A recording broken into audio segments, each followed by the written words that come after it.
So when I was younger, I used to go to my granddad's house, and he used to have like an early version of Photoshop, and I used to sit on his lap and just doodle away. And he used to teach me different tools, and from there I just kept picking up more and more tools and started utilising them in different ways, and then realising that being creative with those tools allowed me to do really cool things, and then just snowballed, I suppose. So the course that I was on was design and illustration. I always thought I'd be going down the route of illustration, just carrying on drawing, which I used to do in my spare time anyway.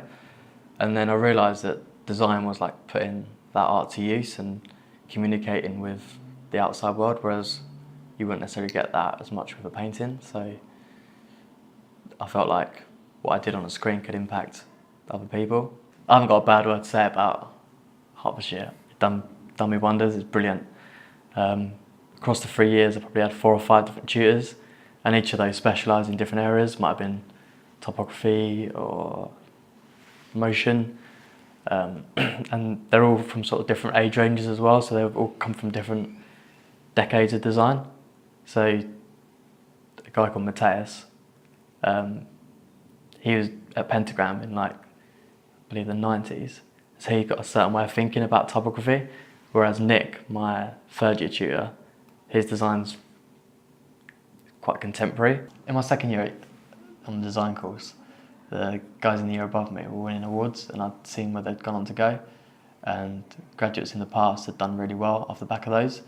And so my desire to win an award was, I was hungrier more than ever.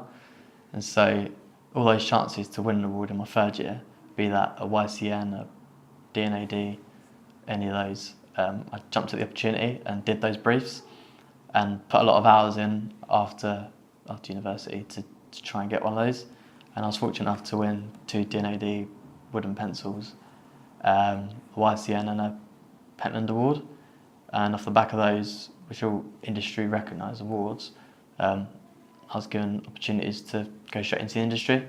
So one thing I'd really encourage students to do is enter those awards.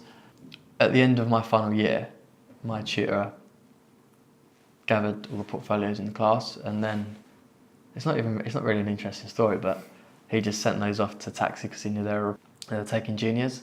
And so I was offered an interview. Dad drove me down, and I was offered a job on the spot, which is quite nice.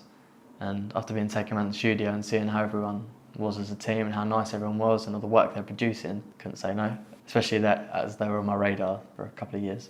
Over at Taxi, I'm a junior creative, working in a team of about 40 to 45 people, half of those being creatives. I'm sat right amongst all those, so working on a complete mixture of projects for huge brands, some small brands as well, some small hubs in Bristol that we do a bit of work for, so it's nice working on a scale from sort of some companies to huge corporations. So getting that mix is real nice. You're not just working on one project for a certain amount of months. In 1 week I could be working on 5 or 6 different projects. Taxi's a great environment, everyone's so lovely. As you can see by the space, we've got a lot to take our mind off work, with a ping pong table and a pool table and little chill out areas and quiet spaces, and all that just really helps in your own work, believe it or not. Like, you'd think having a big workload, you can just go to these little parts of the studio and just chill out for a bit, which is great, and also very similar to being at uni when you've got quiet spaces and different facilities. So it was quite a natural process. A bit of advice I'd give to new students would be to use the wrong tools for the task.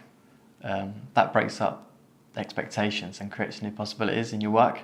So if you're asked to draw a lemon, don't go and photograph a lemon. Go and buy a lemon from a shop, get a bit of paper, cut that lemon up, photograph it in mad ways, which will then open up your mind to a new way.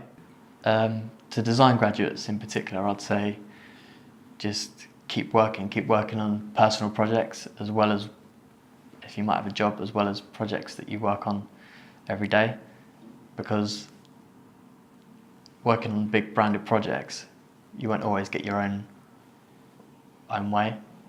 So working on little side projects keeps you sane in the meantime.